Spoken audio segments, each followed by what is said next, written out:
So I'm going to show you the tips that you'll need for piping the stripes on your buttercream cake.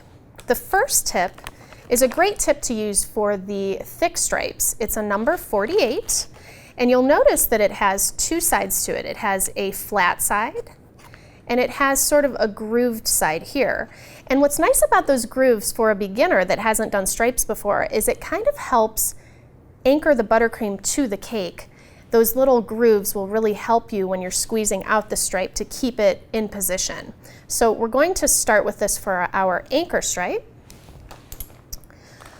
The next stripe tip that we're using is a number 44, and this is for our medium stripes.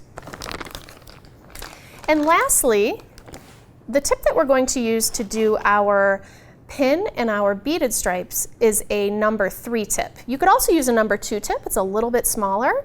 So for a beginner, a number 3 might be a little easier. It's just a little bit more open to help that buttercream squeeze out when you're squeezing the bag. And then also lastly, we will need a number 8 tip, which is what we'll use when we pipe our pearl border on the bottom of our cake once we finish our stripes. So there's a few things to consider when you're about to pipe in buttercream. The first thing I like to think about is, how full is my bag? As a beginner, you do not want to make the mistake of overfilling your bags. That can lead to having issues with piping consistently. The heavier the bag, the harder it is on your hand to hold. So don't feel like you really have to start with super full buttercream bags. Actually, the lighter they are, the easier it will be for you to remain consistent. The other thing to think about is, where is your turntable in relation to your body? So that's super important, especially when you're piping on the sides of cakes. If you are a little bit taller, you may want to actually raise your cake up with something like a cake pan or maybe a Tupperware container so that it feels better to you to have it at more of your eye level. If you're a little bit more on the petite side, you might want to have an adjustable stool that you can bring down or up a little bit, depending on how high your turntable is, or even working with a turntable that's a little shorter so that it feels better to you to be at that right level. Also, I cannot stress enough, practice is everything with buttercream piping. Buttercream piping is one of the hardest things because you have to have pressure in your bag and you have to be able to hold it steady. So what we're going to do to start with, I'd like to show you how we can practice our stripes on a bucket, which will kind of get us into the zone we need to be when we jump into our actual cake. And having that little bit of practice should help reassure how you're doing with your piping and where your body is in relation to your cake. So I'm going to take my number 48 tip and I'm going to hold the groove side against my bucket. I'm going to grip my bag in a way that feels comfortable to me. Sometimes what I advise students to do when you grip a buttercream bag is you can actually grip it with your hands and twist it so that you've got a lot of pressure put on that frosting to come out in an even way. And also, use both hands. I know that sounds really strange, but you're going to want to squeeze with your dominant hand and guide with your non-dominant hand. So that extra hand kind of just helps you learn to control the bag, and it's there as just a little guide. So let's get started with our stripes, our practice stripes. So the thing to remember with stripes is you have to start at your top edge, and we're going to let gravity and the constant squeezing of our piping bag bring that stripe down. Now, when practicing on a bucket this tall, I wouldn't necessarily worry about going all the way down to the bottom because a cake really isn't this tall. So I'm gonna stop right about there. We're gonna aim to get our stripes to be about 4, maybe 4.5 inches long.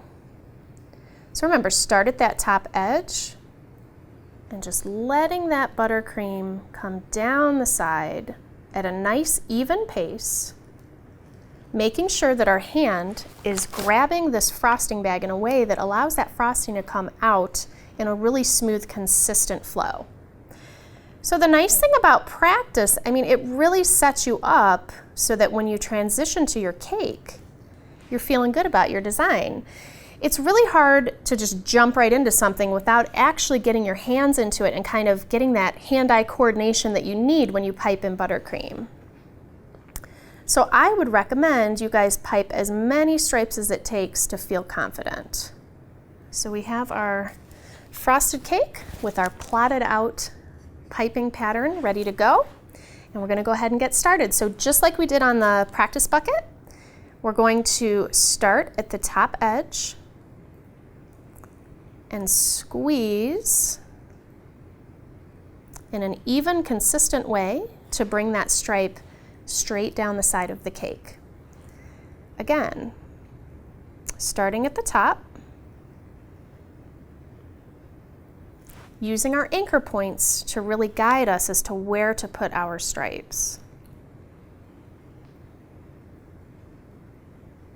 And it's one of those things too, you don't want to rush through. You have to really develop a nice flow to let the buttercream come out in a way that isn't too fast, too slow. All right, so I'm going to go ahead and continue and just keep piping these anchor stripes.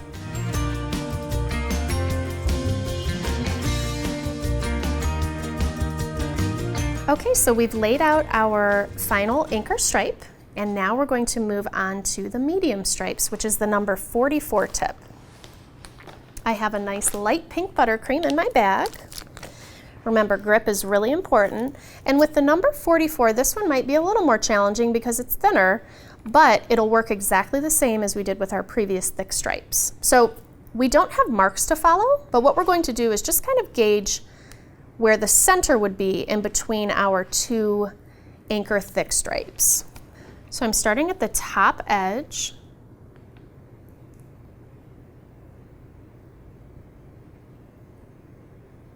And I'm squeezing in a really consistent way, holding my tip nice and close to the cake, but far enough away that it allows it to lay out very nicely.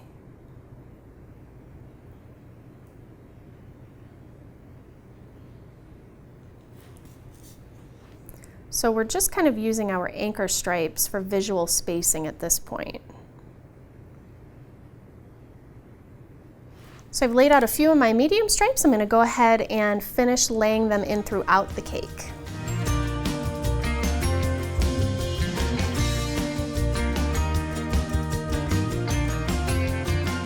So I finished my medium stripes. Now it's time to go in and pipe our pin stripes. So with this, the pin stripe can be done with either the 2 or the 3 tip, whichever you feel more comfortable with, and it's the exact same motion. Even though we're using a much smaller tip than the stripe tips that we had, it's going to work the same. We're going to anchor it at the top and bring it down. And we're going to choose to pick a side that we want to lay our pin stripe on. So I think I will go to the right of my hot pink anchor stripe. So same motion. We're going to just kind of let it fall down the side. And what I've found too is that with students in the past, we've have people that gravitate more towards the flatter, thicker stripes. They do better with those. And some people prefer these thinner stripes for whatever reason. So definitely make sure you're practicing with all of these to see which you prefer the most.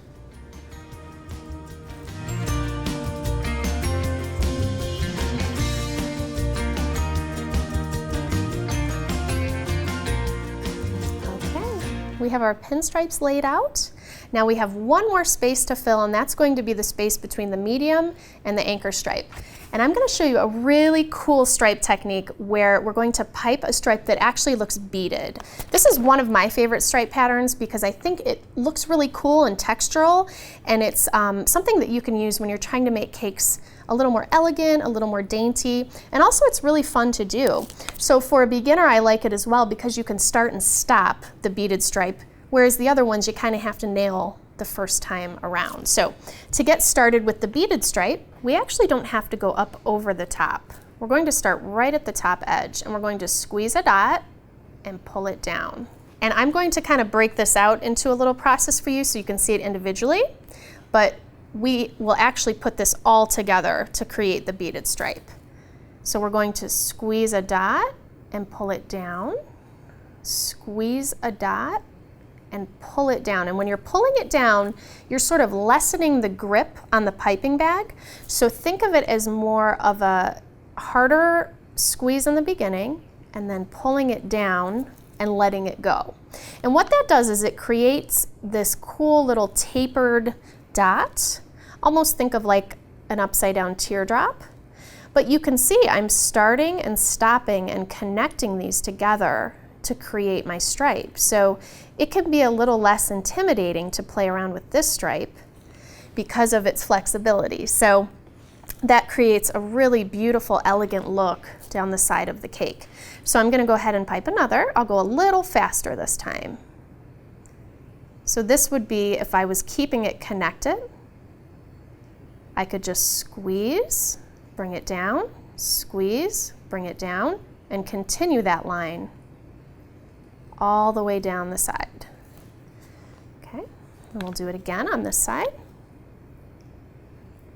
So you can really see by the time we get to this beaded stripe, it really made total sense to plot out our plan on our stripe cake because everything looks really even and smooth throughout the side of our cake.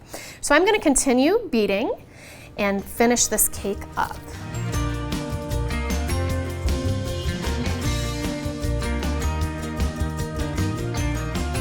All right, so we've laid out all 4 of our stripe patterns. We've laid out our thick stripe, our medium stripe, our pin stripe, and our beaded stripe, and they work so well together on this feminine cake.